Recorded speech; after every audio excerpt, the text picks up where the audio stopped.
2182 requires a holder of a mining lease to obtain a mining operating permit from the Inspectorate Division of the Minerals Commission. It is only after satisfying these requirements that a person has a legal basis to operate such equipment within the mining sector. Any person who operates such equipment without the requisite permit commits an offense under Section 99(7) and 99(8) of the Minerals Mining Act, Act 703, as amended under Act 995/2019. To this end, the Minerals Commission, working with other agencies, continues to enforce these regulations and requirements and engage MMDAs to ensure that permits, receipts, and authorizations relating to mining operations and equipment are not issued to any company before the Commission grants the requisite permit. This measure is intended to strengthen regulatory oversight and prevent the unauthorized use of mining equipment. I thank you, Right Honourable Speaker. Honourable Member, any supplementary question? Right Honourable Speaker, thank you very much. Just one, Mr. Speaker. Mr. Speaker, the Minister says they have not received any formal report. But however, Mr. Speaker, on the 2nd of March 2026, the spokesperson for the ministry, speaking to Joy FM of a documentary that they aired as Tax for Galamsey, said this as the spokesperson for the ministry, that investigation into this documentary and the evidence provided is near completion. So, Mr. Speaker, it comes to me as a surprise that the spokesperson of the ministry, as at March, will say that investigation into that is near completion, and today in July, we are being told they've not received any. But however, on the 11th of November 2025, Mr. Speaker, also in the Upper West Dincha municipality, there were evidence of stickers on tractors, champagnes, and the rest that has been issued by the Assembly. So will the minister be candid enough to tell us that investigation, if not, he has not received, but only heard, go into these matters and the evidence that's provided to him, so that at least we can have a finality to that? Yes, Honourable Minister. Thank you, Right Honourable Speaker. Any violations of these regulations that I've laid out are very serious offenses, and I will be the first to take the necessary action. I'll be happy to get whatever information the honourable member have, footages and statements, and I have my team who will follow up and make sure the right things are done. I thank you. Yes, honourable member, any further supplementary? No, Mr. Speaker, but I will yield the information to him as he has requested, so that we can have these matters resolved. We are extremely grateful. Honourable members, let's take the next question. And the question is question 742, stands in the name of Honourable Apostle Daniel Keshi Besi, the Honourable Member of Parliament for Sege. Please, Honourable Member, you may do so now. Thank you, Mr. Speaker. Mr. Speaker, I rise to ask the Minister for Lands and Natural Resources what stance the government is taking on the ongoing dispute between Electrochem Ghana Limited and the residents of Sege constituency on the Songo Lagoon. Yes, Honourable Minister.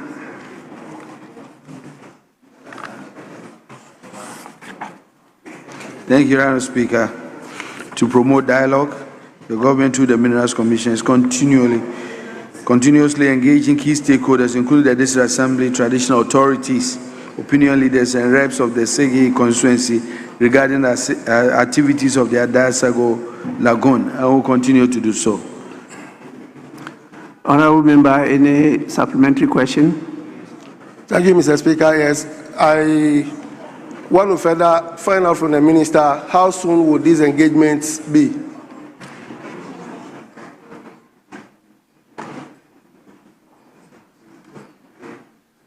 Honourable Speaker, I can assure the Honourable Member, as a very key stakeholder, I'll be happy to engage him and then facilitate an engagement to bring about a peaceful coexistence among the community and the company. Honourable Member, I thought the Minister says the engagement was continuing. And I recall a committee of this House also had the opportunity to inquire into this matter. A report was submitted in this House, and I directed a number of committees to follow up on the matter continuously. And so I'm surprised that you are limiting it now to the minister. I think it is this parliament, this 9th parliament, or was it the 8th? The 8th parliament. And so maybe that is why the 8th parliament, it came here for dilation, and I directed a number of committees of the House to continuously engage the communities in this matter because of the importance, the national importance of the matter you've raised. But please, if there is the need for us to revisit the subject matter, you are encouraged to bring up any of our instruments for us to engage again, and I can renew the directive because this is a very important national issue. But you may continue with your supplementary questions, and then later on consider my advice. Yes, please. Mr. Speaker, I think at this point I will yield to your advice. Thank you.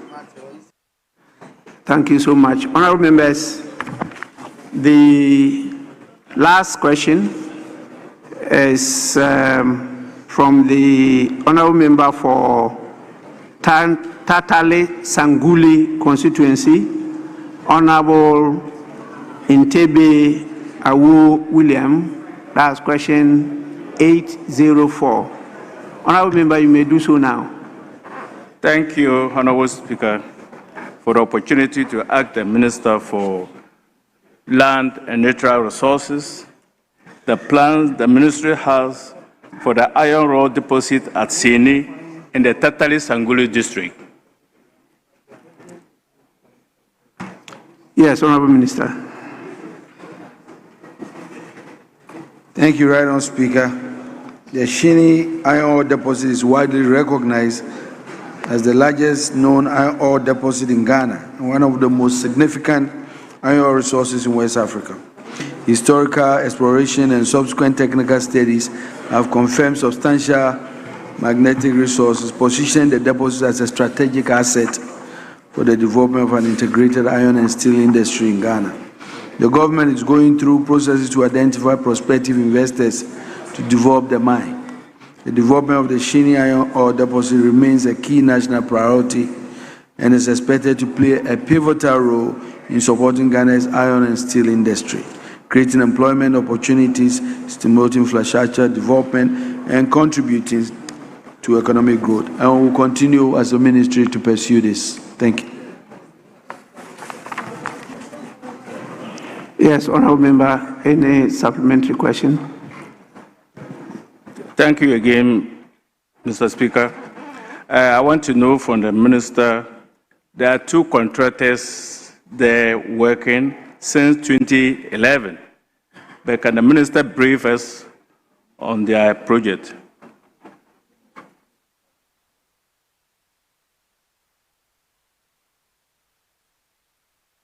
Thank you, Honourable Speaker. Before this question, I had engaged the Minerals Commission and GISDEC on the performances of these companies you've mentioned. And we are currently evaluating their performance to try to make sure we take decisive decisions to get the right people in these places. I thank you. Actually, I got lost because I don't know where contractors came in into this matter. The question did not talk about contractors. The answer never mentioned contractors. Now, you talked about two contractors being on the site. And so, you see, I didn't invite the minister, but he just came and offered some information. He meant a leaseholder in that area. Leaseholder? He was a leaseholder, it's not a contractor, and was talking about how long they've been there and whether or not they performed. And I was trying to say that we are evaluating that and we'll deal with this. Yes, even that there is no link, because we should have given some foundation about a lease being granted to somebody and they are on site, whether he's aware, and if so, what is the progress of work. Anyway, you have your last opportunity if you want to give another supplementary question. Yes, Honourable Member. Yeah, Honourable Speaker. And the contracting is Cathedral Resources and Inland Resources. But were they exploring or they were mining? We don't know what they're doing. Can the minister brief us of their papers over there? May you repeat your supplementary question again? There are two contractors over there. I don't know whether they were exploring or they were mining. So can the minister brief us, and we know whether they were mining or they were doing the exploration work, exploration work. You see, that's why initially I raised the issue. There's vast difference between contractor and a leaseholder.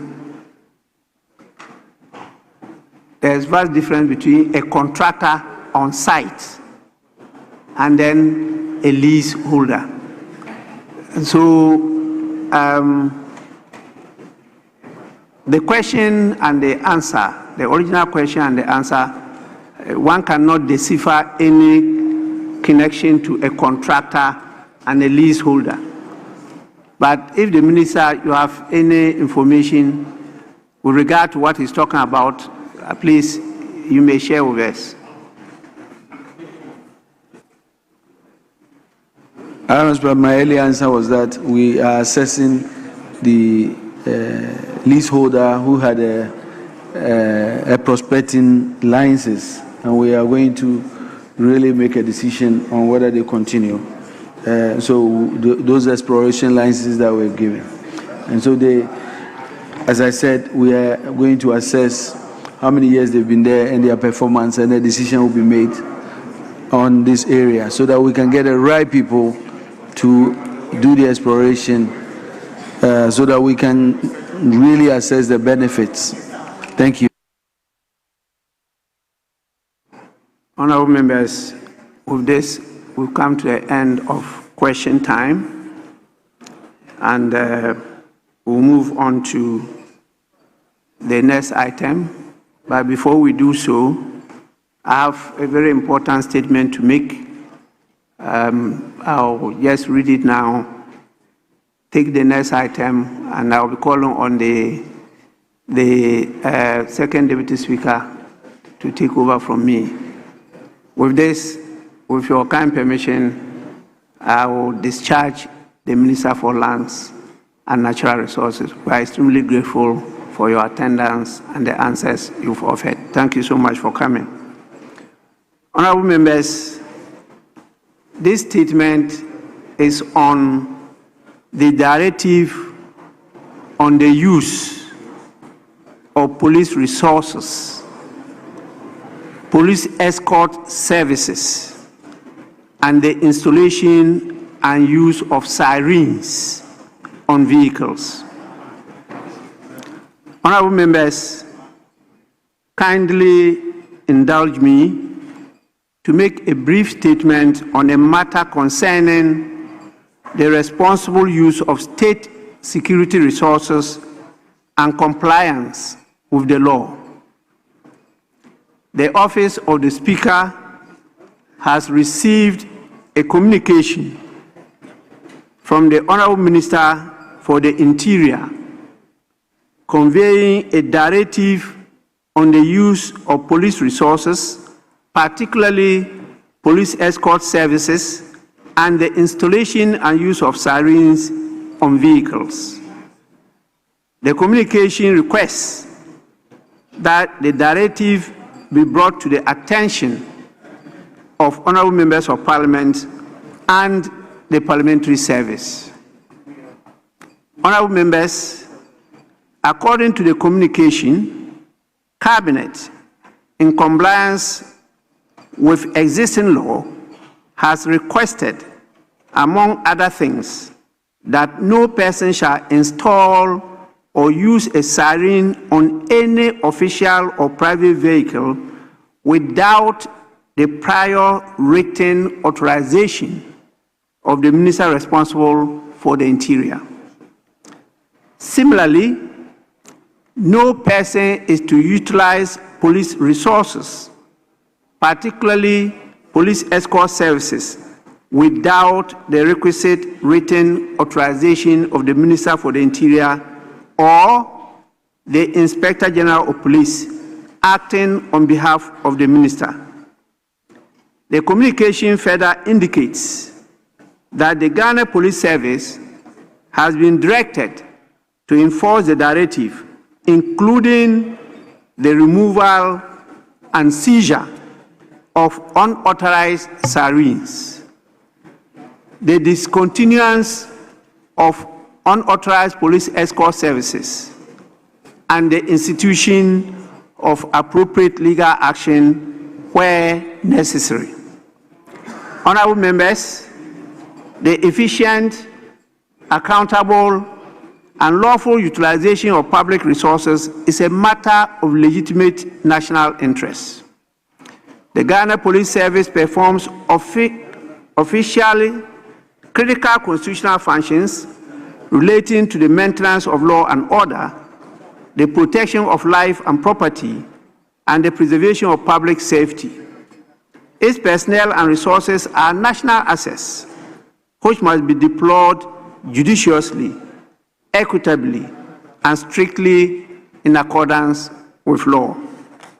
Similarly, the indiscriminate installation and use of sirens undermines road safety, weakens public confidence in lawful authority, and diminishes the effectiveness of emergency and security services whose operations genuinely require priority access. Parliament has consistently enacted legislation intended to promote accountability, transparency, and the prudent management of public resources. As lawmakers and representatives of the people, we bear an even greater obligation to demonstrate fidelity to the laws that we enact, and to uphold the highest standards of public conduct. Accordingly, I encourage all members to take note of the contents of the directive and to ensure that in the use of police resources, police escort services, and sirens, members act at all times in accordance with the Constitution, the laws of Ghana, and all lawful administrative requirements. I encourage honorable members who may require clarification regarding the application of the directive in particular circumstances to seek the appropriate guidance through the established institutional channels for compliance in accordance with law. Honorable members, the Office of the Speaker will continue to engage constructively with the Executive, the Ghana Police Service, and all relevant state institutions on matters affecting security operations, the privileges of members of Parliament, and the independence of Parliament, always with a view to strengthening our democratic institutions and advancing the public interest. I thank you all for your attention. Please, Second Deputy Speaker, to take the chair. But we may now proceed to the statements that are itemized on the order paper, unless otherwise requested by the leadership. We'll go to item 8. Statements 8, Roman 1. A statement standing in the name of Honorable Dr. Stephen Amwa, the Member of Parliament for Inshiaso. Please, Honorable Member, you may do so now. Thank you, Mr. Speaker, for this opportunity.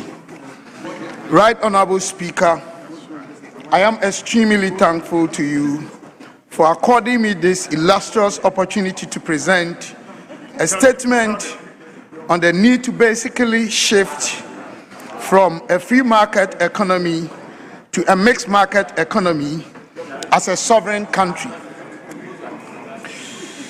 The call for this new paradigm shift has been necessitated generally by decades of high cost of living and low standard of living, which have been holding up the expected utility and satisfaction of the citizenry. Indeed, the aforementioned factors have been tempering expectations of an immediate economic turnaround. There are many fundamental anomalies and strategic policy drift that need to be reviewed. One of such is the free market economic system in Ghana. Mr. Speaker, there are three categories of market economy. These are controlled market economy, free market economy, and mixed market economy. I would like to throw light on each of them, Mr. Speaker. In a controlled market economy, products availability, distribution, and pricing are at the discretion of the government. Basically, absolute controlled market economy has become an obsolete economic policy, especially among the first-class developed and democratic economies. It opposes free market economy, and restrict private sector integration in such financial economic transactions. Mr. Speaker, opposite to the controlled market economy is a free market economy. Here, production of goods and services are determined dynamically by the market forces, that is supply and demand, without any state interventions. Prices are determined by the private sectors in the ecosystem, precisely between sellers or producers and buyers or final consumers. Pricing mechanism, as well as means of production, resources, and supply chains are exclusively owned and controlled by the private sector. The fundamental role of the state is almost completely restricted. Its good side includes entrenchment of the individual's right to determine and own property, which in itself is good. However, there are so many setbacks associated with it. An ecosystem such as ours, in which business actors are predominantly profiteering just like others on the globe, absolute free market economy will rather do us more economic harm than good.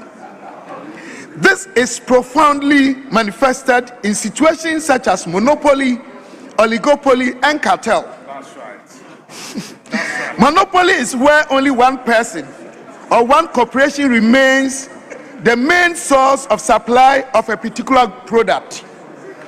This can really have adverse impact on the economy of Ghana, especially when such products are regularly and highly in demand.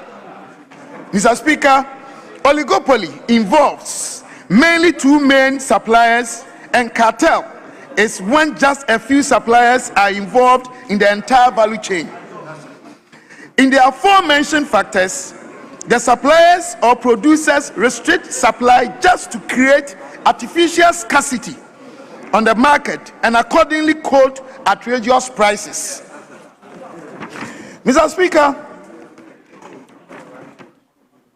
the interconnectedness of these profiteering economic practices deeply gives rise to economic ripple effect in Ghana. Mr. Speaker, in summary, the resultant effects include high cost of living, low standard of living, negative impact on most of the essential goods, and then hamper the redistribution policies required in any sustainable economy. It is riskier even when such practices, Mr. Speaker, confront the demand and supply of medicines and nutritional substances on our market. Mr. Speaker, Ghana's present market economic system is purely and practically the free type. It deepens the dysfunctional profiteering nature of our market actors and thereby affect the citizenry. Besides, it contributes enormously towards the lag period between Ghana's economic performance and its expected impact on the cost of living as well as standard of living of Ghanaians, apart from the main economic factor that our market is majorly a defensive type. A mixed market economic system, however, effectively combines the functional elements of both controlled and free market economies, purposely to attain the expected optimal socioeconomic output, harmonize stakeholder interest, restrict financial disparity, and then support widespread access to necessities and resources. Mr. Speaker, I would like to bring to your attention that most modern economies have adopted and have been operating mixed market economies, especially United Kingdom, United States of America, and Germany. Mr. Speaker, I am proposing a mixed market economic system framework that will deal with or mitigate the adverse impact of the absolute free market economic system in Ghana. I suggest that the relevant committees in Parliament should further look into it and, if possible, advise the appropriate body for the necessary steps to be taken, either a new bill or a specific policy framework, and that is by the executive, and make sure they realize the policy shift that I am calling for.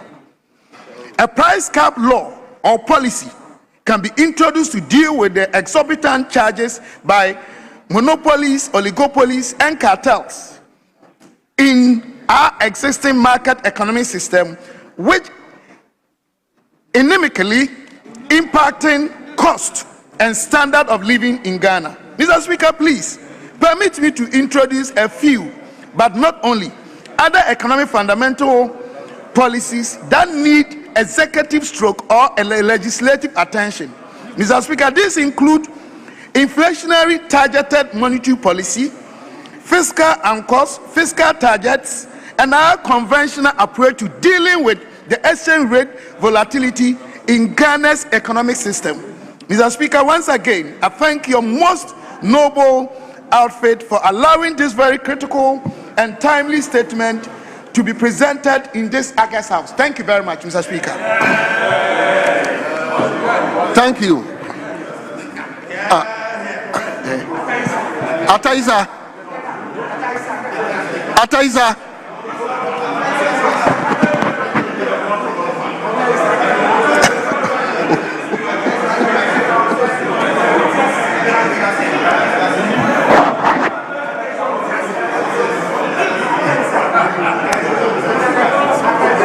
Kentampo, are you up on your feet?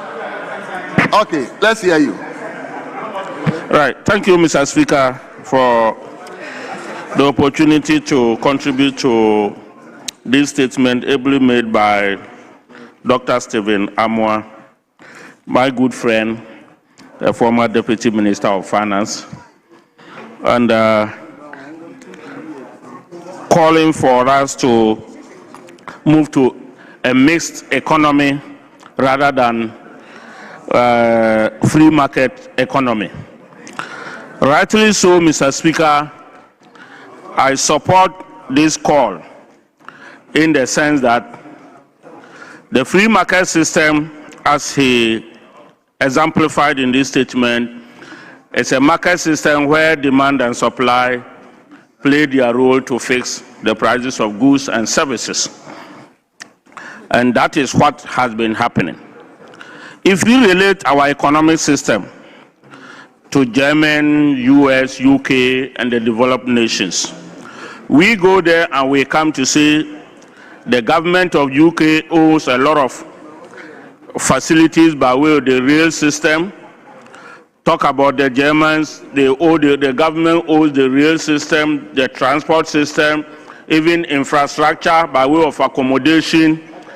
But when we come to Africa, the issue is different. How is government going to make a lot of money if it is the private sector that owes some of these facilities? In our case, we have left some of these things to the private developers who are charging millions of dollars.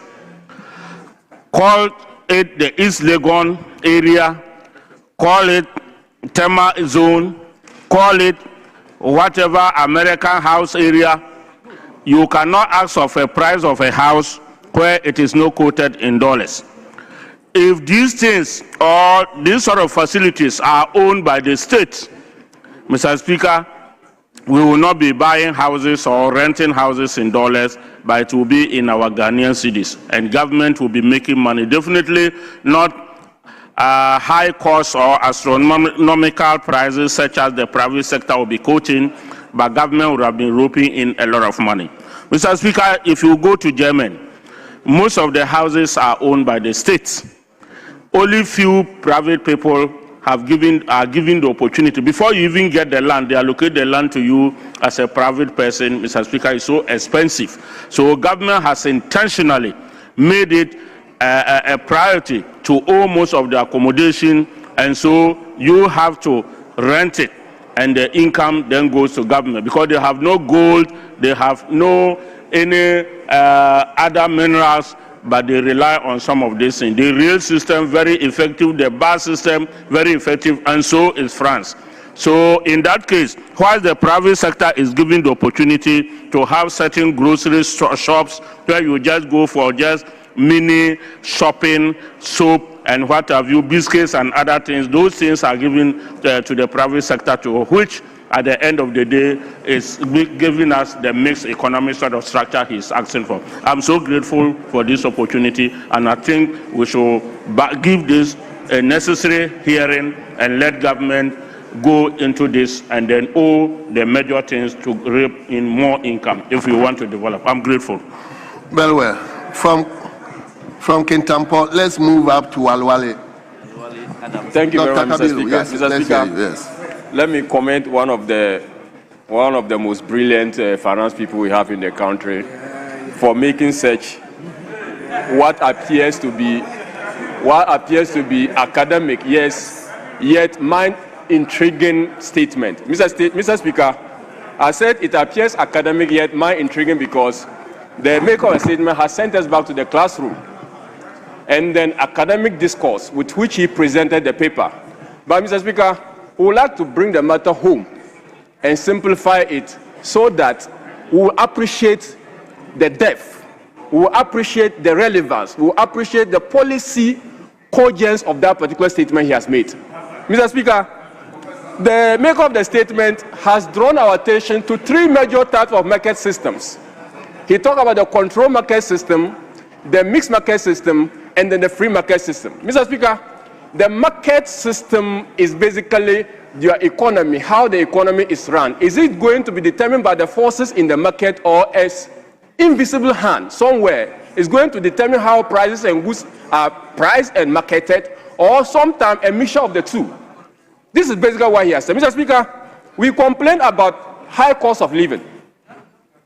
If the market fails and there is production, and there is no demand to commensurate with the production, prices would fall, but the producer would not have incentive to produce. So there's going to be a mismatch between supply and demand. And when that mismatch is there, production in the long run will diminish. So the maker of the statement is telling us that if you have a situation where prices are too low, it's going to be disincentive to production. It's again telling us if prices are too high, it's going to affect cost of living. What do we then do under such a situation, Mr. Speaker? And that is why he's drawn our attention for the need for us to, have a mixture. The contributor to the motion mentioned about the fact that why do we have to allow the private sector to control certain ends of the market? Mr. Speaker, as a country, have we been able to determine the basic necessity of the people and to be able to say that we are going to price them in social optimal manner. In other words, we want to let the government determine at which point the government should intervene. Because if you allow electricity to be priced in the market fashion, it's going to affect production because prices of electricity or utility is going to be high.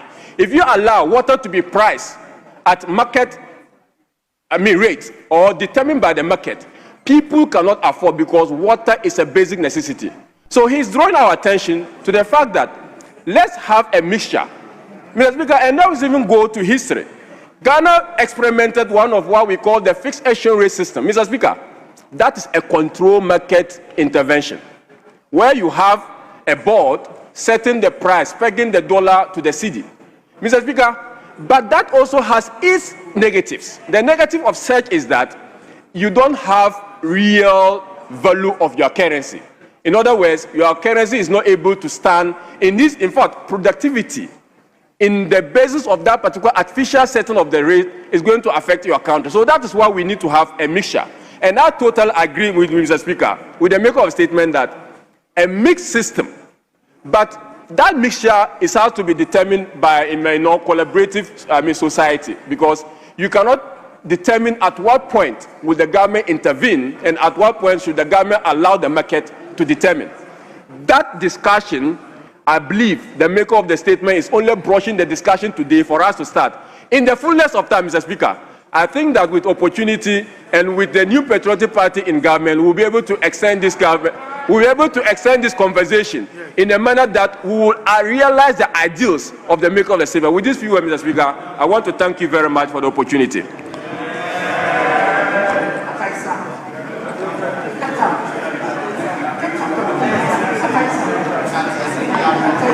Yes. Why is it that everybody is mentioning your name? Atta?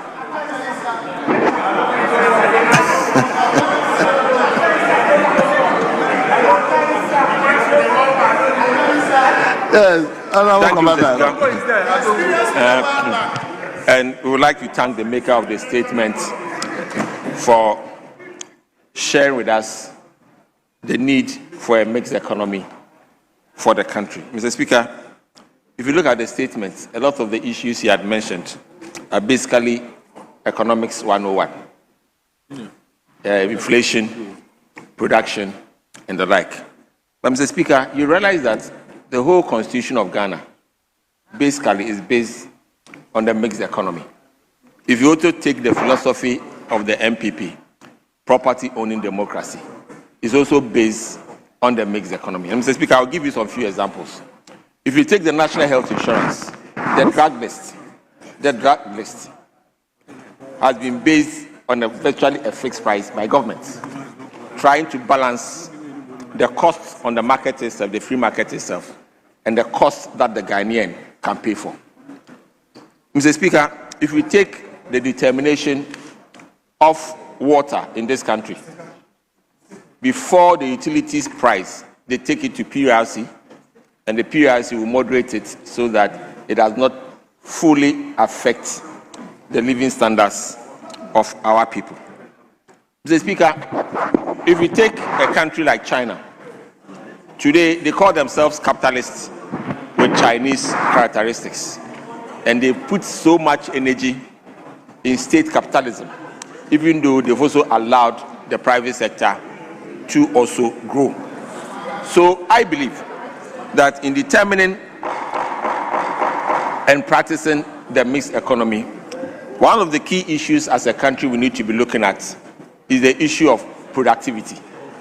Mr. Speaker, I believe that the issue of productivity has been missing from our conversation for a very long time. And I believe that that is one area we need to look at. Mr. Speaker, even if you take Parliament, until recently that the Economic Committee came up, where they are looking at the kind of deliveries we are giving to the ordinary Ghanaians. We used to always talk about only Public Accounts Committee, which is always after the effect. And I believe that these are some of the reasons why we've not been able to hold public and the policymakers accountable for making sure that the mixed economy, our constitution, opens up for us to practice, to be practiced. Mr. Speaker, one of the key issues that we need to understand is that the free economy, for the time being as Ghanaians, cannot be able to survive it.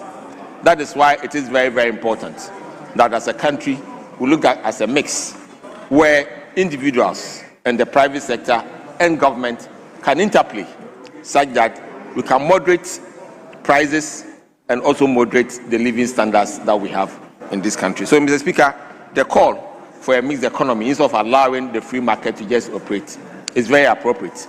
And I believe that where the market fails, the government should always be ready to intervene to make sure the right things are done. With these few words, Mr. Speaker, we thank you for the opportunity to add our voice to the statements.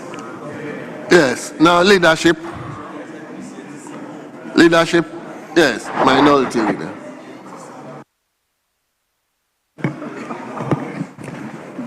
Speaker, I need to commend the maker of the statement, Honorable Dr. Stephen Amwa of Inshiaso, for his industry, which industry has resulted in this two-page statement inviting this House to toast a mixed market economic policy. Mr. Speaker, in theory, I agree with him. But practically, I have some difficulty. Mr. Speaker, a mixed economy, as he stated, we should allow free market variables and determinants to drive the economy, whereas the state would have some guardrails to intervene as and when is necessary. Mr. Speaker, this is not a new initiative. If you study the Kwame Nkrumah economic policy, which was launched right after independence, where the states made a lot of commercial investment all through to Buzier's era, then you get to Achampong, General Kutu Achampong,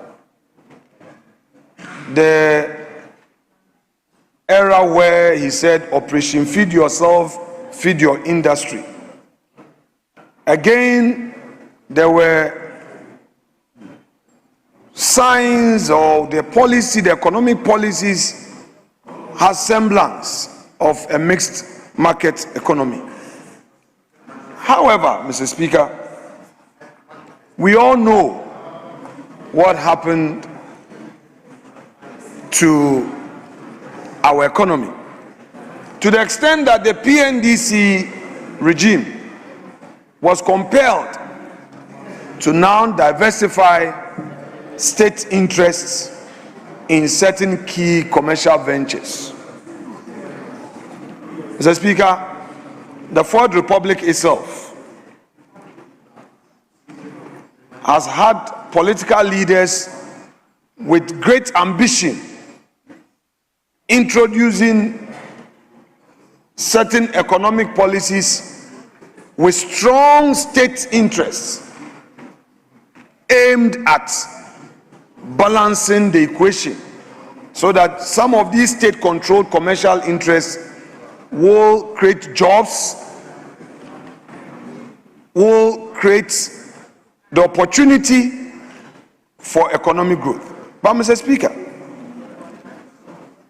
for us as a country to succeed in successfully implementing this, for us to succeed in implementing this policy, Mr. Speaker, we need attitudinal change. We and our people must change our attitude and our approach. I am aware of many businesses that benefited from state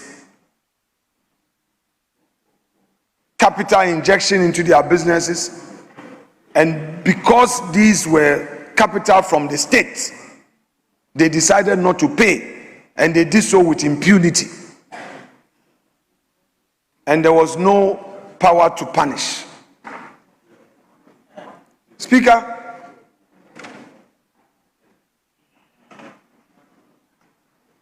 you may have to extend. Yeah, you inform the IT people to extend. Yeah. Thank you, Mr. Speaker. Mr. Speaker, we introduce, and here, Mr. Speaker, I'm not doing any politics, and my colleagues opposite should bear with me. When SADA was introduced, perhaps was to enabling environment. Please give him extra 5 minutes, please. Speaker, extra 5? No.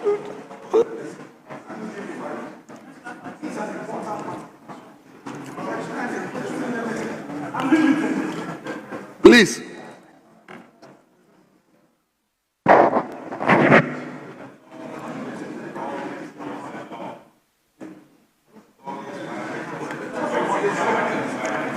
Please, can you extend it? Mr. Speaker, and when SADA was introduced, some people thought perhaps it was state-owned. They abused it.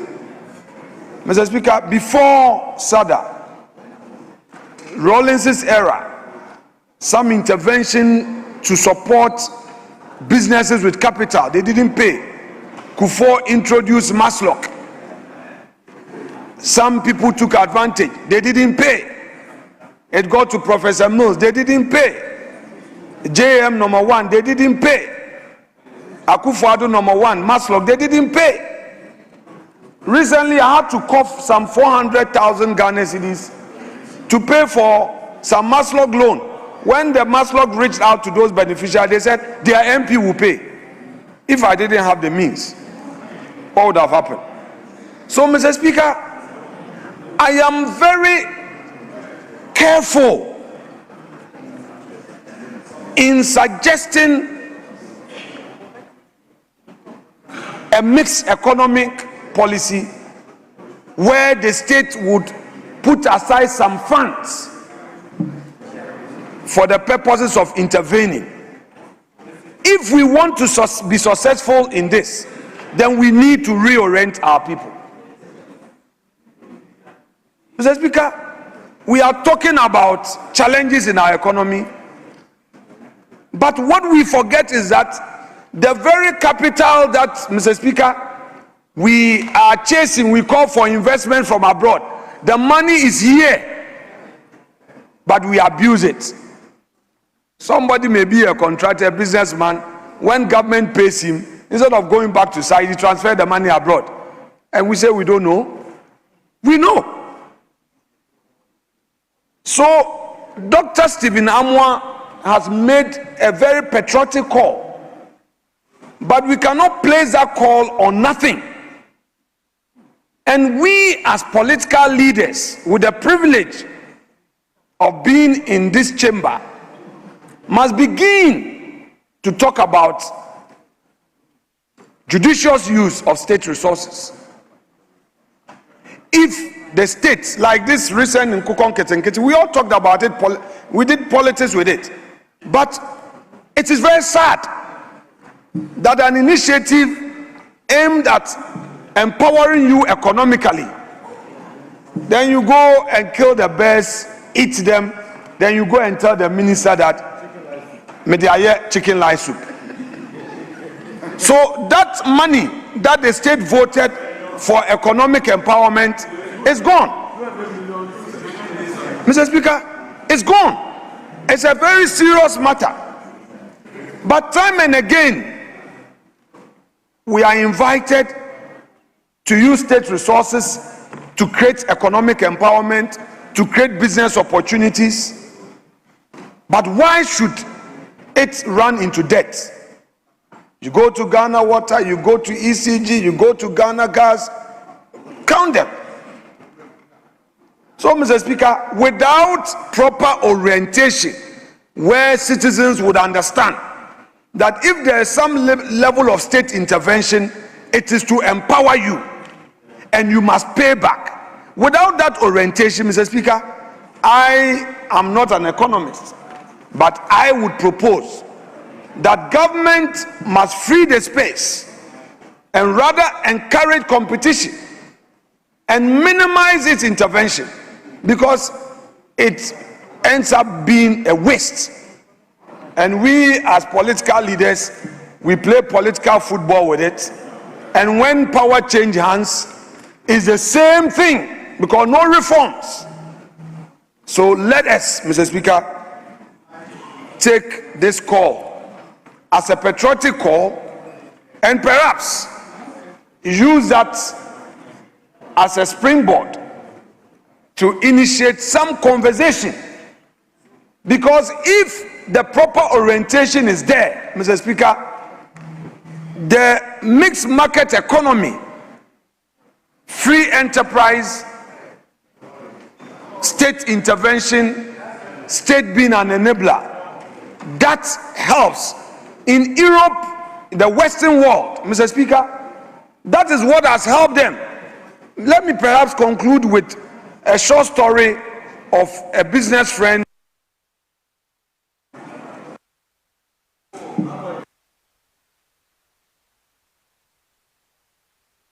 Mr. Speaker,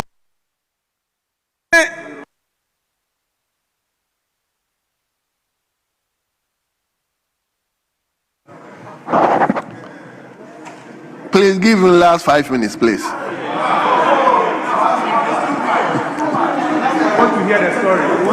Mr. Speaker, I was in Alicante.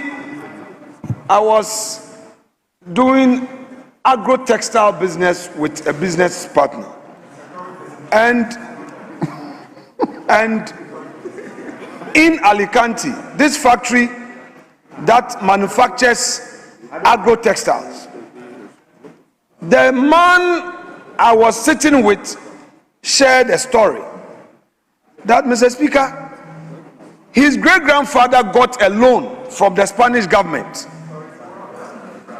and they have managed this business for over 100 years. The great-grandfather did it, it got to his grandfather, and it's now his turn.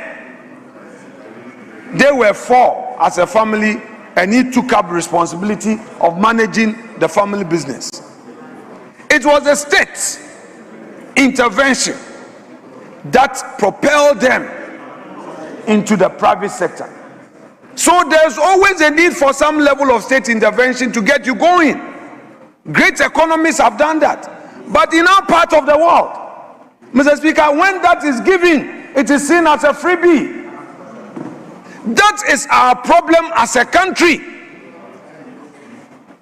Economic investment that are made turn out into becoming consumption. So the man is dead, the business must fail. Then we forget about the capital, where it's coming from, SNIT. All the SNIT investment that have failed. There was a big hotel somewhere in Central Region, I don't want to mention the name, somewhere in Central Region, close to my constituency. SNIT invested millions. The man died. Today when you go there, it's an eyesore. Why must we do this to ourselves? Give Ghana Infrastructure Investment Fund. They've given loans to people. They won't pay. Why? And they are working in the country. Sometimes they go to church thanking God. Thanking God for what? And we, the political leaders who are supposed to hold them to account, we play political football with this, but we forget that when the unemployment situation gets worse and it becomes a national security challenge, it threatens the very foundation of this democracy. So, Dr. Stephen Amwa, I would want to thank you for this statement. Provided as leaders, we begin to face the reality and educate our people, talk to them, change our attitude. I believe if we do that, his proposal will go a long way to help our country. Mr. Speaker, that said, and without more, let me thank you. Thank you very much. We will take the second statement, the second and the last one, from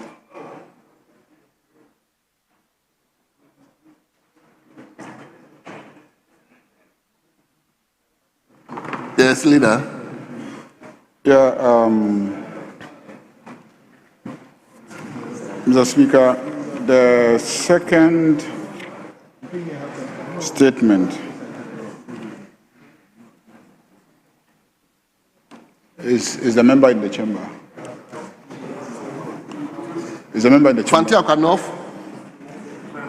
Is Fanti Akonov here? Yes. I think it's check out. He was here. Yeah, so you see, some statements have political significance in the maker's constituency. So if the maker is not there, you let somebody make the statement, it might end up rather hurting the member. So I propose that we defer, and when the member is in the chamber, because it is constituency specific, it's about tourism in that member's constituency. So let's defer, and then later on, maybe tomorrow or tomorrow next, when the member is in the chamber, then the member will make the statement. Very well. So, Mr. Speaker, we can proceed. Where's the addendum? It's not yet ready. Yeah, so some committees have their motions for the adoption of their reports, and so we can take them. I want to know if which one? Lance, you are ready? Okay, which motion numbers? Which motion? Motion number what?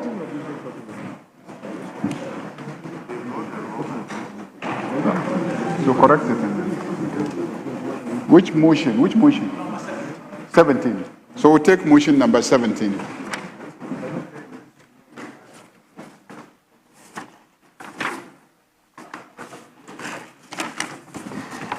So, honorable members, before I invite you to page 10, item 17, we have the last school at the public gallery I would like to acknowledge.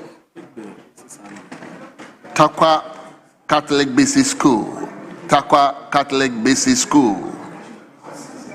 Takwa Catholic Basic School. Their leader is Obed Ifa Roberts, who is a teacher. And the school is located in Takwa or Gomwa West. It's Gomwa West. Very well. So the school is located in the Gomwa West constituency, and I'm told your number is 60. You are welcome, and we wish you a pleasant stay in Parliament. So you may resume your seat. Honourable members, item 17, motion by the chairman of the committee.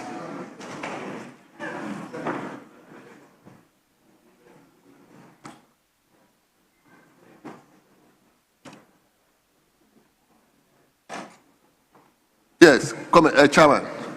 Please, can you put off that microphone for me? Madam Gizera. Yes. Well, thank you so much. Thank you, Mr. Speaker, for allowing me to move the motion on the order paper for today, motion number 17. That notwithstanding the provision of Order 1041 of the standing orders, which requires that a motion shall not be debated until at least 2 sitting days have elapsed after the notice to move the motion giving the motion for the adoption of the report of the Committee of Lands and Natural Resources on the annual statement by the Audit Committee of the Minerals Commission for the year 2024 may be moved today. Yes. This is procedural. Who is seconding it?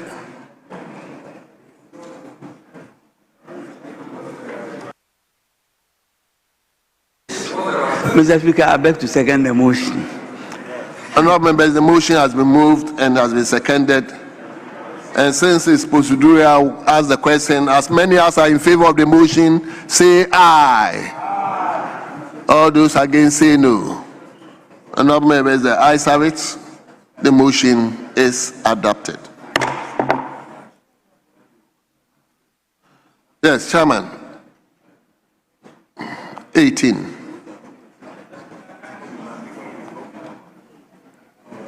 Thank you once again for allowing me to move the motion number 18 that this Honorable House adopt the report of the Committee on Lands and Natural Resources on the annual statement by the Audit Committee of the Minerals Commission for the year 2024. And Mr. Speaker, by so doing, I present the committee's report by highlighting the key issues, but call on the table office to capture it as having been fully read. Mr. Speaker, the referral was made to the committee and the committee considered it.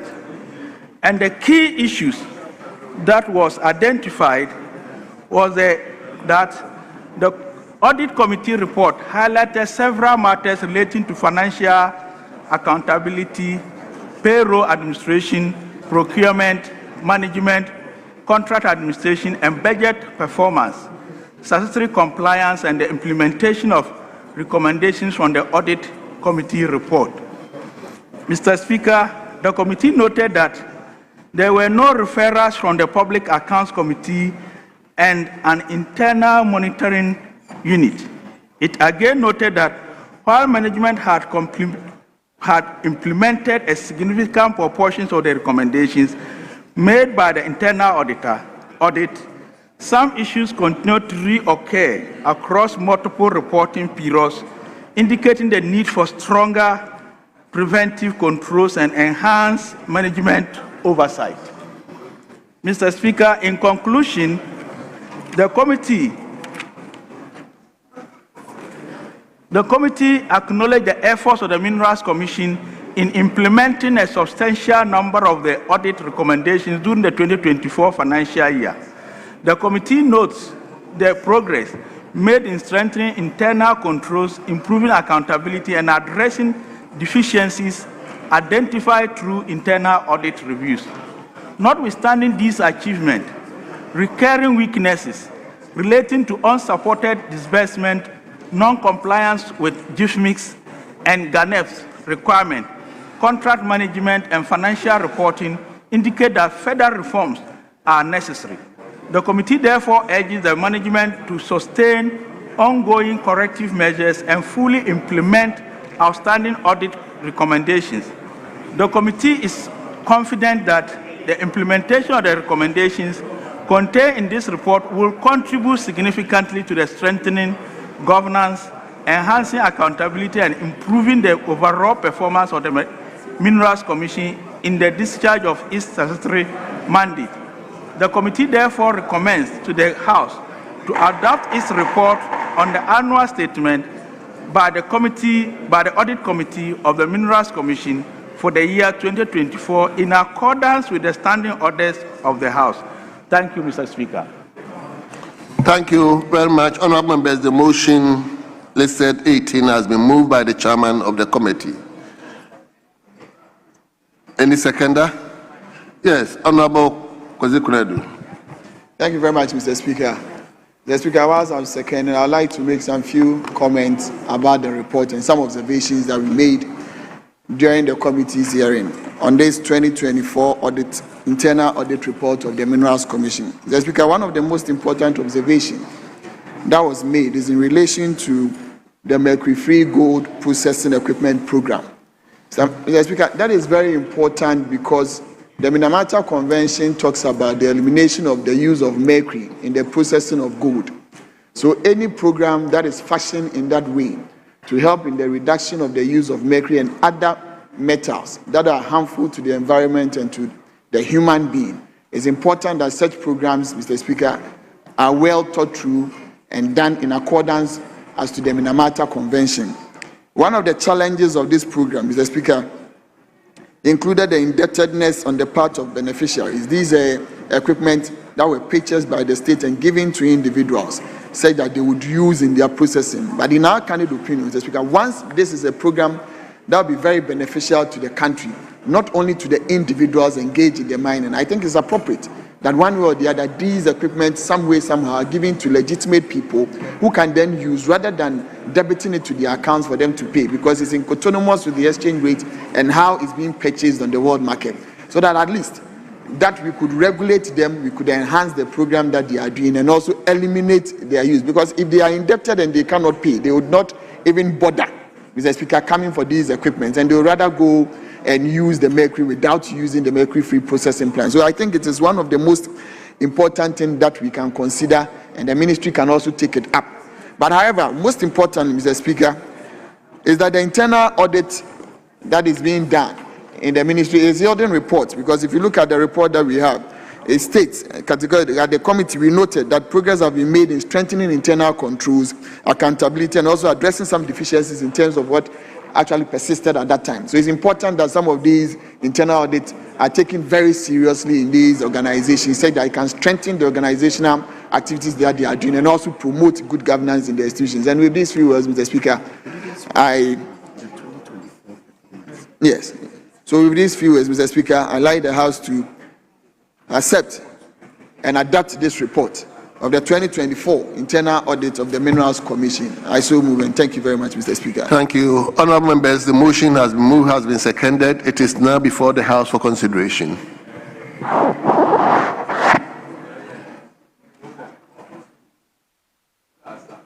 So I'll put the question. If there's nobody to comment. Honourable members, the question is, as many as are in favor of the motion listed 18 in today's order paper, say aye. Aye. All those against say no. Honourable members, the ayes have it. The motion is adopted. Yes, leader. Mr. Speaker, we will take motion 18. 1-8 on the other paper. 18? The 18 has already been taken. Mr. Speaker, that is 19. 19. 19, yeah. Yes. Honorable Konzada. Thank you very much, Mr. Speaker. Thank you very much, Mr. Speaker. Mr. Speaker, I rise to move motion listed 19 on page 10 of today's order paper. I so move. Thank you so much. Any seconder? Yes, Honorable Sanja. Mr. Speaker, I rise to second the motion. Honorable members, the motion has been moved and it has been seconded. And since this is a procedural motion, I'll indulge you to put the question. As many as are in favor of the motion listed 19, say aye. All those against say no. Honorable members, the ayes have it. The motion listed 19 in today's order paper is carried. Yes, Honorable Collins, 20. Okay, go ahead.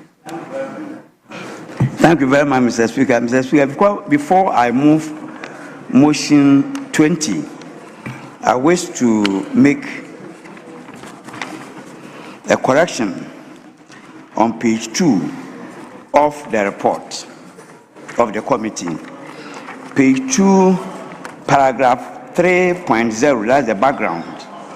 And the first line, it reads as follows: the office of the administrator of stool lands is mandated to manage public lands. It's not public lands, but rather stool. Stool lands, yes. Stool lands. Thank you very much. Yeah. Mr. Speaker, I beg to move that this Honorable House adopts the report of the Committee on Lands and Natural Resources on the annual statement by the Audit Committee of the Office of the Administrator of Two Lands for the year 2024. I so move.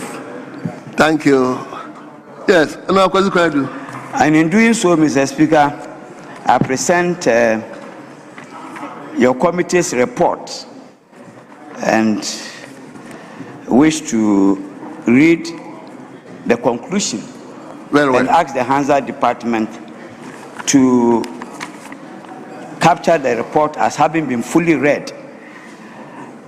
Mr. Speaker, the committee recognizes the efforts made by the Office of the Administrator of Two Lands in addressing previous irregularities and improving internal controls. However, persistent challenges around funding delays, encroachments, and operational constraints require attention. The committee recommends that Parliament adopts this report and support necessary reforms and funding to strengthen land administration and safeguard national land resources effectively. I thank you very much, Mr. Speaker. Thank you so much. Yes, Honorable Kwadu. Thank you very much, Mr. Speaker. Mr. Speaker, I rise to second the motion. By in so doing, Mr. Speaker, I would like to speak to a few portions of the report. And most importantly, Mr. Speaker, one of the observations of the committee was the matter of the missing of duplicate counterforts that some of the revenue collectors use. And I think it became a major issue because they move into most of the hinterlands. Some of these receipts were missing. And a reference was made to the police for them to have proper investigations into that. Mr. Speaker, because these two lands, Office of Administrator of Two Lands, manage the revenue from two lands. And these are monies that constitutionally are to be distributed in a certain manner. Part of it goes to the stool, part of it goes to traditional authorities, part of it goes to the district assemblies so that it can be used for developmental projects. So it's important that, Mr. Speaker, all revenues that are coming from these areas are well accounted for, such that there will be no shortfalls in that.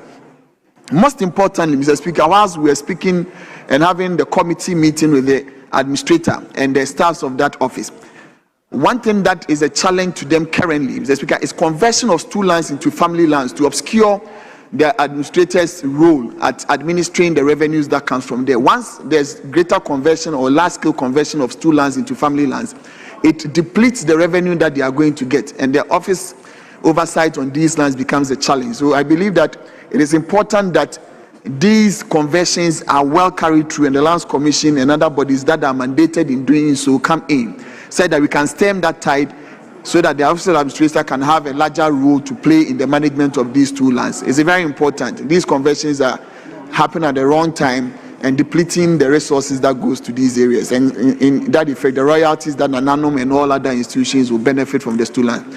But also, Mr. Speaker, last and most importantly, is the delays in the releases of funds from the Minerals Development Fund as it was seen here. Mr. Speaker, it is important. If the monies get to them, it's important that these monies are released to the Office of Administrator, such that distribution can be made and Nananum have their royalties. Such delays cannot be tolerated going forward. Otherwise, it will diminish the ability of these district assemblies and traditional authorities also to manage them. And with these few words, Mr. Speaker, I thank you very much, and I call on this House to adopt the report as so moved by the Chairman. Thank you. Hold on. Honourable members, the motion has been moved and it has been seconded. It is for the consideration of the House. Yes, Honourable Sanja Nanga. Thank you, Mr. Speaker. To contribute to this, to comment on the report, we realized that the committee realized that there were 9 infractions, and the office of the Administrator of Two Lands, they've been able to implement all those 9 infractions. But the committee took a very serious view of one of such infractions is validation of officers. Some officers were not at post, but were being validated to take salary, which the committee didn't take it kind with the the office. Also, one of them is the unearned salary. Also, an officer traveled outside the country and was still taking salary.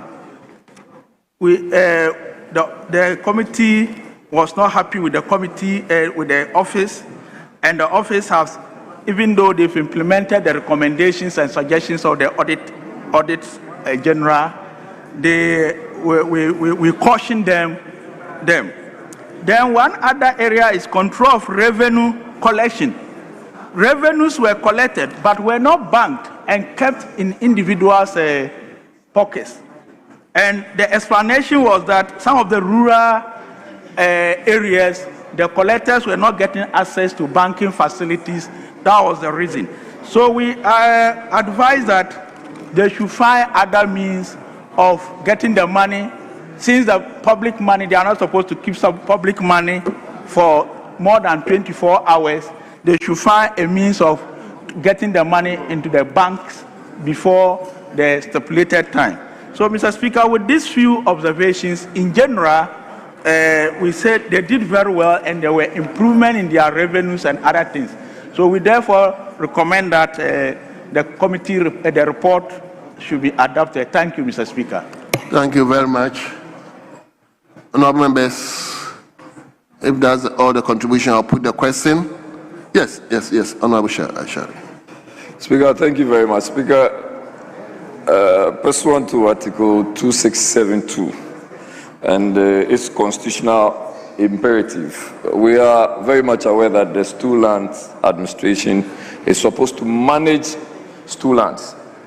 Speaker, but concentration has largely been on raising revenue or how they can mobilize revenue. Speaker, we've had instances where there are double sale of lands, and it's turned into a whole lot of issues, especially in Accra. It will be very prudent for the committee to also perhaps pay attention to this particular issue for our own benefit, that lands, when they are sold or they are given out by stool administrators, it should be in a manner that is well structured so that there won't be double sale of same. Speaker, there is also the need for this office of the stool administration, administrator of stool lands, to also consider collecting stool land revenue, which has been already discussed by the earlier speakers. Speaker, that's with all rents, collect all rents, royalties, dues, ground rents, and other payments. Speaker, that's one of the things we have not paid attention to. Most ground rents are not being paid. We are in occupation of several properties. We are sitting on them, we are operating from those properties, but we are not paying attention to payment of ground rent. Speaker, and this actually inures to the benefit of the administrator of stool lands, that this is how they can even generate proper data and run their offices to the extent people will not be in a position to be doing double sale, because already if they are generating revenue, then we are also helping them to avoid double sale of lands. That is the way they actually do. And Speaker, when those lands are sold, there should be some form of accountability so that whatever revenues that are collected after the sale or from the sale of such lands, there should be proper accountability. Honorable Jelly, the revenues that are collected by the administrator of stool lands, I don't think it includes sales of land. I think the law is rent, royalties, grants, and those kind of things, which will accrue to the stools and the families. So the sale of the land, I don't think is actually part of their mandate. Yeah, I'm well guided, but even if the emphasis is on ground rent, which I've actually discussed more, Speaker, that in itself is a problem. That as we sit here, most ground rents are unpaid. Yes.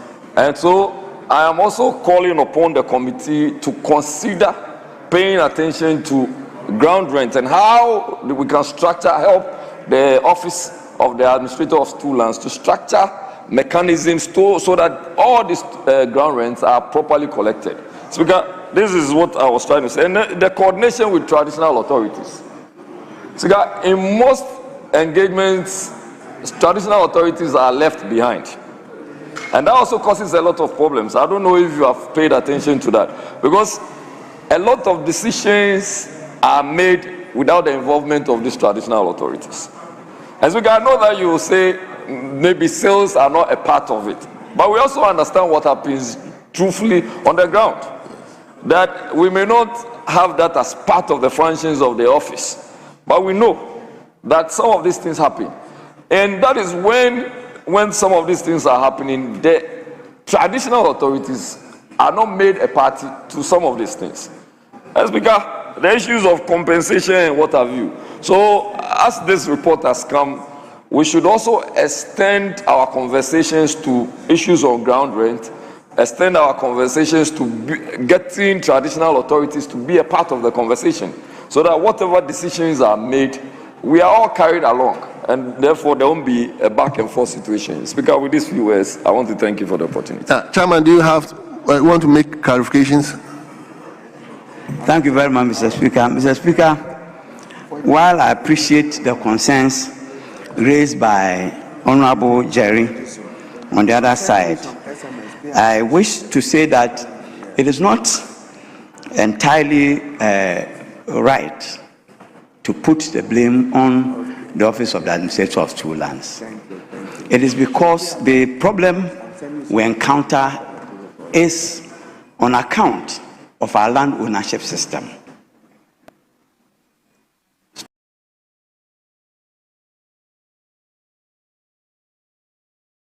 Two lands are owned by the stools.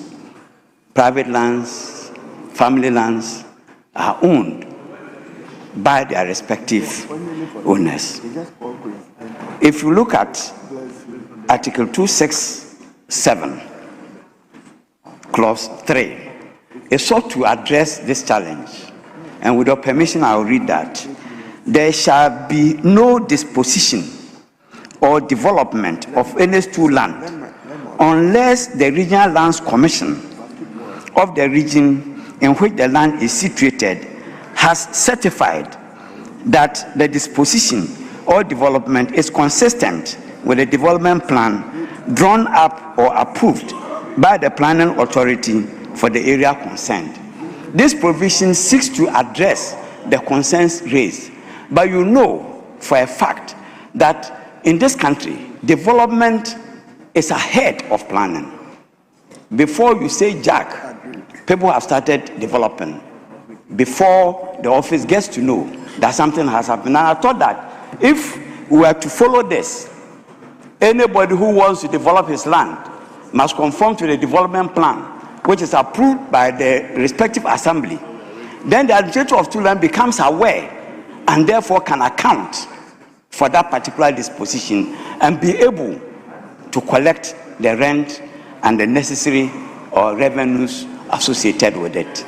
Because we are not following this particular provision, we will always encounter this situation. I think it is incumbent on all of us to make sure that this particular provision is followed to the letter. I thank you very much. So, honorable members, at the conclusion of the debate, the question is as many as are in favor of motion listed 20 in today's order paper, say aye. All those against say no. Honorable members, the ayes have it.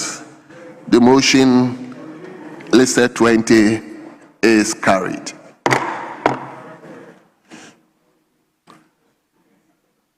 Yes, Honorable Deputy Majority Leader, are you moving to 21? Yes, Mr. Speaker, I think we should do 21, motion 21. Yeah. Yes. Thank you, Mr. Speaker. Mr. Speaker, I rise to move motion listed 21 at page 11 on today's order paper. I so move. Honorable members, the motion is moved. Yes, Honorable Sanjay Naja. Mr. Speaker, thank you. I rise to second the motion. Honorable members, since this procedural, I'll put the question. The question is, as many as are in favor of the motion listed 21, say aye. All those against, say no. Honorable members, the ayes have it. The motion is carried. Now, motion 22. Chairman. Thank you very much, Mr. Speaker. Mr. Speaker, before I proceed to move motion listed 22, I wish to crave your indulgence to make some corrections on the report. The cover page of the report says the annual report of the Forestry Commission for the year 2022 and 2023. And I wish to correct that it is not this, but rather the annual statement by the Audit Committee of the Forestry Commission for the years 2022 and 2023. Very well. Thank you very much. Mr. Speaker, I beg to move motion listed 22 at page 11 of today's order paper. I thank you very much. I so move. Yes. Honorable Sanjay Nanjari, motion has been moved.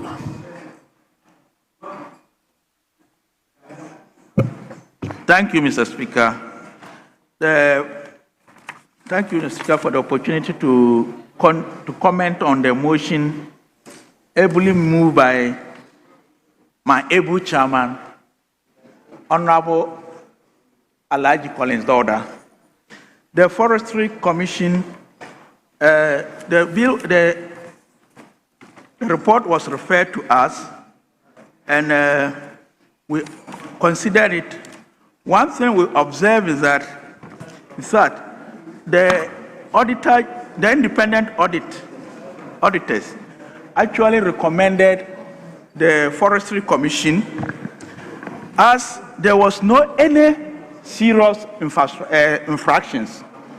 So they recommended them, and for their due diligence in keeping their books and keeping to the financial regulatory framework. But one thing that we observe is that the commission actually is running short of staff, because their explanation was that they have a lot of retirees and have some critical areas of their operations that they want to replace staff. But unfortunately, approvals for recruitment from the Ministry of Finance always delay, and as a result, they are not able to fill the critical positions, and even those who die and those who leave the service at the commission, they are not able to recruit, and it is actually affecting their operations. That said, Mr. Speaker, the commission actually embarked on forest restoration and land restoration activities. Can you move to conclusion? Oh, okay. So, Mr. Speaker, in all, they did very well, and they have a lot of achievements, and due to time constraints, I will end it here and recommend to the House to adopt the report. Thank you. Thank you. Honorable members, the motion has been moved and has been seconded. It is now before the House for consideration. Yes, Honorable Member for Menshianov. Thank you very much, Mr. Speaker, for giving me this opportunity to comment on the audit report of the Forestry Commission for the year ending 2022-2023. Mr. Speaker, I would just like to speak to two particular important points in the report. One has to do with point number 5.5, paragraph 5.5 in the report, which talks about inadequate forest protection infrastructure.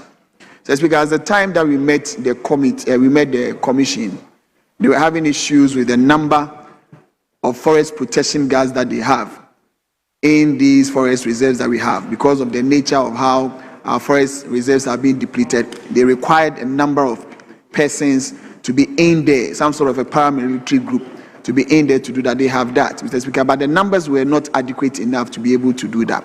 So there was consideration for forward operating bases or camps to be made available. Currently, they have that. But the situation at hand is that they lack in excess of about 2,500 staff strength to be able to do that and maintain this forest reserve, which calls for clearance from the government to be able to do that. So we would urge that once even we have our mid-year budget and the rest coming on, consideration can be given to that, so that they can recruit more individuals to protect our forest and wildlife that we do have, such that these encroachments in our forest reserve and the depletion of our forest resources and the management of it can be done adequately. Secondly, and most importantly, Mr. Speaker, once our forest is being depleted and we are harvesting our resources in the forest, one of the major ones we are harvesting is our timber. Mr. Speaker, we are losing the indigenous species that we do have. Currently, all the ones that we are doing are in terms of plantations. Mr. Speaker, but there is one critical division in the Forestry Commission that is called the Timber Industry Development Division. Mr. Speaker, it's very important because they exist primarily in the ancient days for export promotion and the rest, but in current times, the development aspect of it is important. They are being underutilized because they are being under-resourced. Once we are doing lesser known species now, it requires that more research will be done on them, such that users of these forest resources and the lesser known species, now we don't have the otier, the dauma, the udum, and the rest, but we can have other ones where research can go into very well. When they are well resourced, it can be used in the same way as we use the indigenous species. So I would urge that efforts be made in resourcing that division of the Forestry Commission, such that these lesser known species, the Speaker, can be developed so that they can now even become the frontier of the new timber that we do have, so that we can cut down on the use of the old ones to be able to replenish our forest reserves. With these few words, Mr. Speaker, I ask the House to adopt the report as ably moved by the Chair. Thank you very much. Honourable members, at the conclusion of the debate, the question is as many as are in favour of the motion listed 22 in today's order paper. Say aye. Hey, you don't want to respond. All those against say no. Honourable members, the ayes have it. The motion is carried. Yes, Leader. Thank you, Mr. Speaker. Mr. Speaker, can I crave your indulgence to alter the other paper and take addendum 2, which has just been handed to us? Yes. Mr. Speaker, no, they can lay it.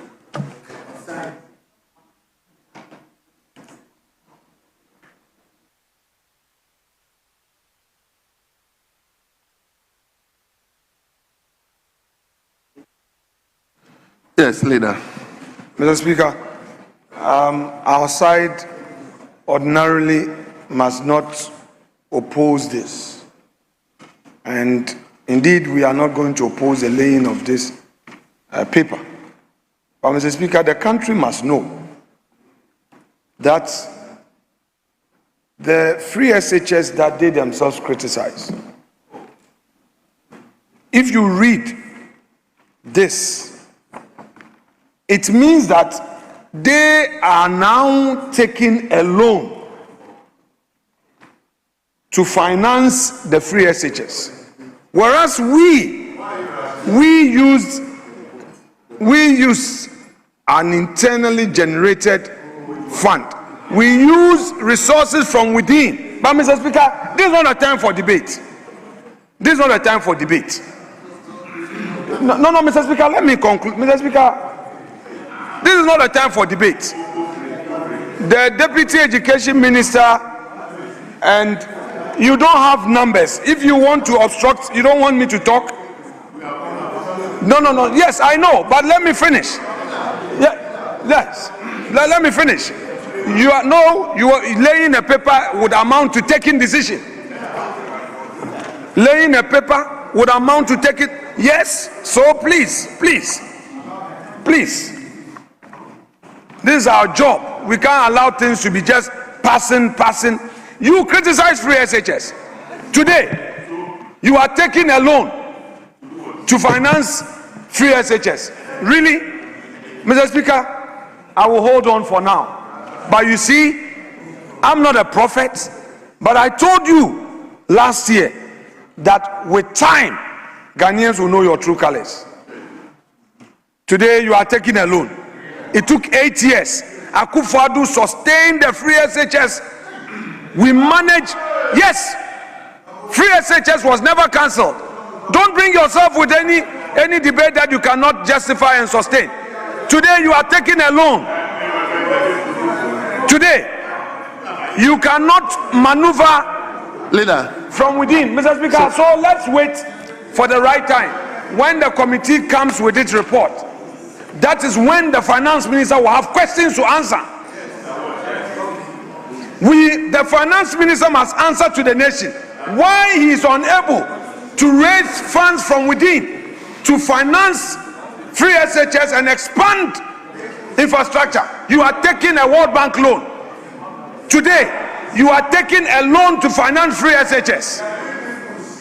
NDC. Time has exposed you. Thank you. Thank you, leader. Thank you, leader. So, honorable members, presentation of papers, we are coming back to public business. So,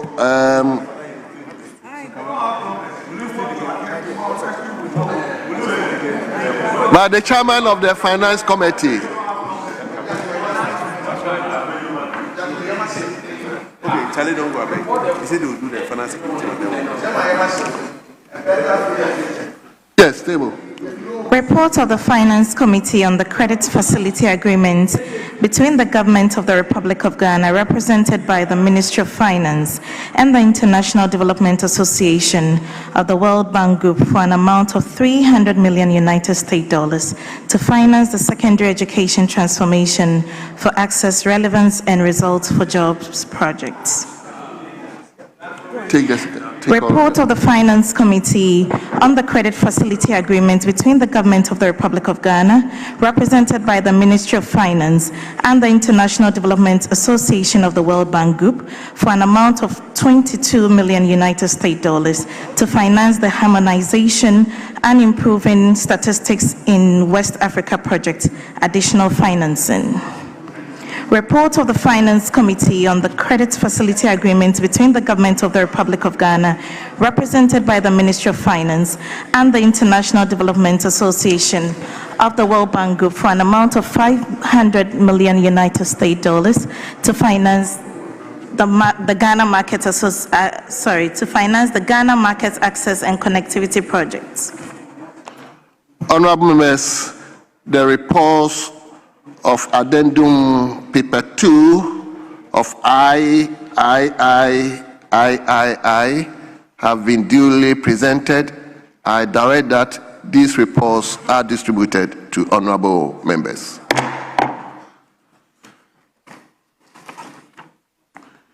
Yes. Yes, Mr. Speaker. So now we'll take the motion one on page 2 of the addendum, which we've just laid. Motion number 1. Yes, Chairman. Mr. Speaker, I rise to move that motion number 1 on today's order paper addendum 2 be taken now. Yes. Mr. Speaker, I rise to second the motion. Honourable members, the motion has been moved and it has been seconded. It is now before the House for consideration. Mr. Speaker, that is 104. 104 is procedural. Yes. And, yes, Mr. Speaker. Yes, I have it here. So it's procedural, but I should present to the House yes, first but Mr. for Speaker, consideration. It cannot be one-sided. He has moved the motion. It is this side that must second it. And then the... Leader, I looked at this side. No, Mr. Speaker, normally he has to consult. So, Mr. Speaker, he had to consult. He did not. And you cannot, Mr. Speaker, the second deputy whip cannot.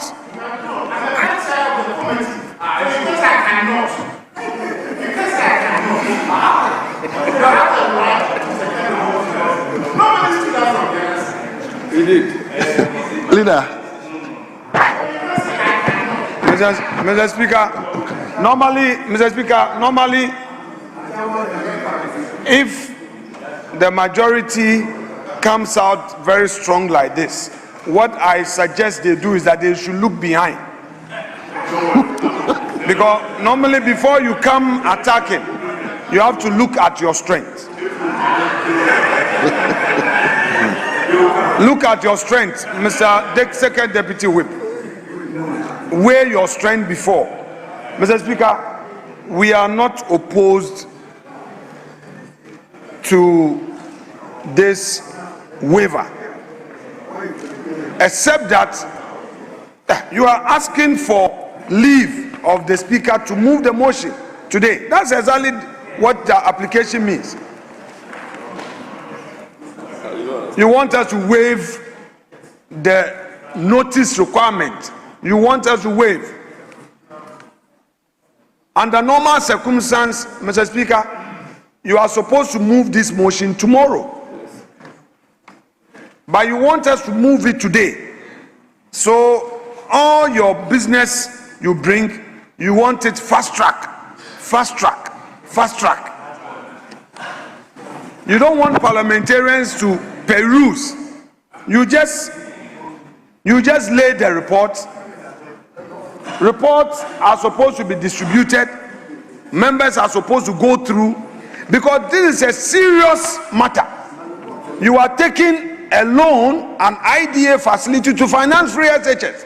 Members would have to read and understand the issues. Why it took 8 years for the government that introduced free SHS to use domestic sources to fund, and you in just 1.5 years, free SHS implementation is suffocating you.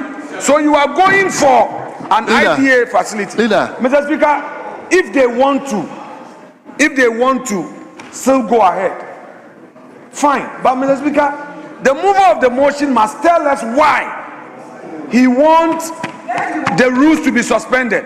Mr. Speaker, he should tell us why he wants the rules to be suspended to allow him to move it today. Yes. So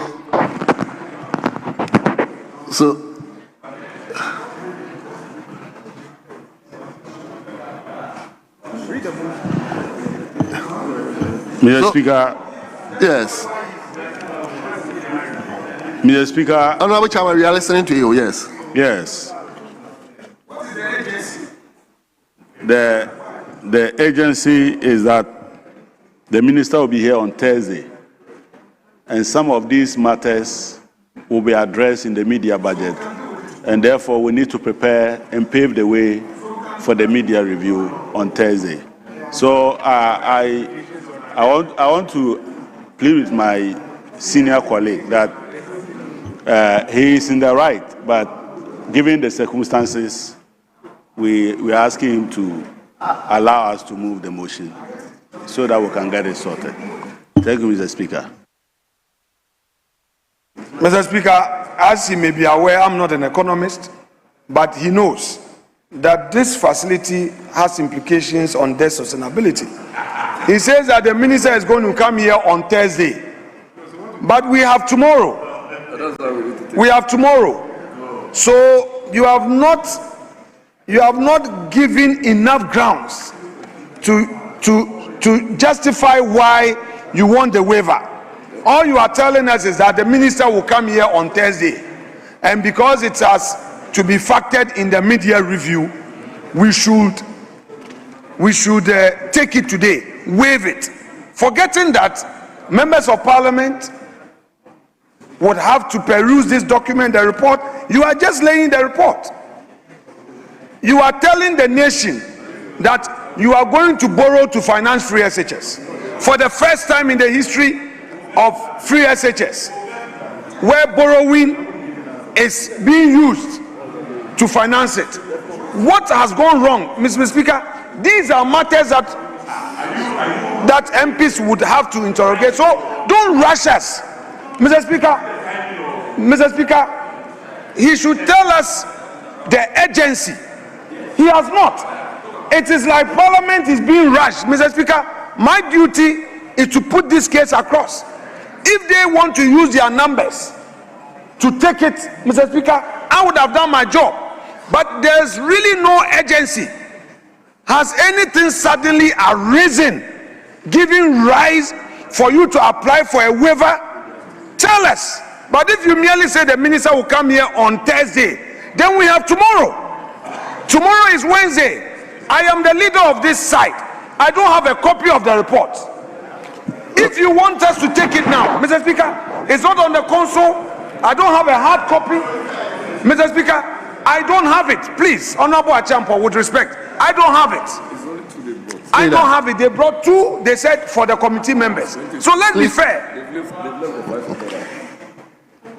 Yes, I think okay, leader.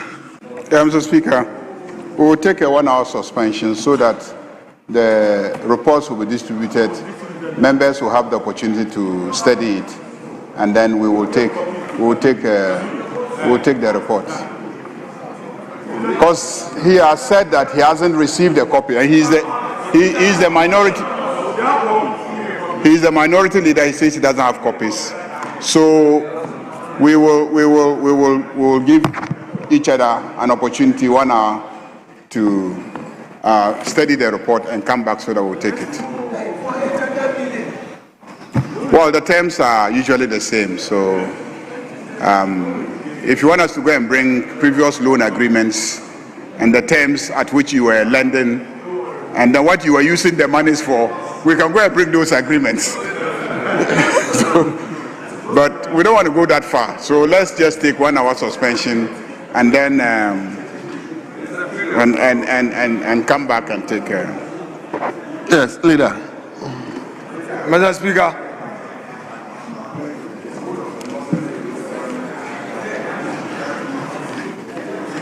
Yes, Lisa, I'm listening. Mr. Speaker, this application by Mr. Speaker, this application by the majority leader is very rich. Mr. Speaker, very rich. And I'm very curious. I am very curious the calm demeanor with which he made the application. The last time he asked for 1 hour, he used 5 hours to mobilize. Mr. Speaker, and I've seen his chief whip in the chamber. So we are not sure what they are up to with this 1 hour. So leader, then let's go on. Mr. Speaker, no. So then let's go on. Mr. If you have Speaker, seen the trace, Mr. then Speaker, let's go on. Mr. Speaker, let the application be granted as prayed. Let the application be granted as prayed. Well. So, honorable members, indulge me to suspend the House for 1 hour.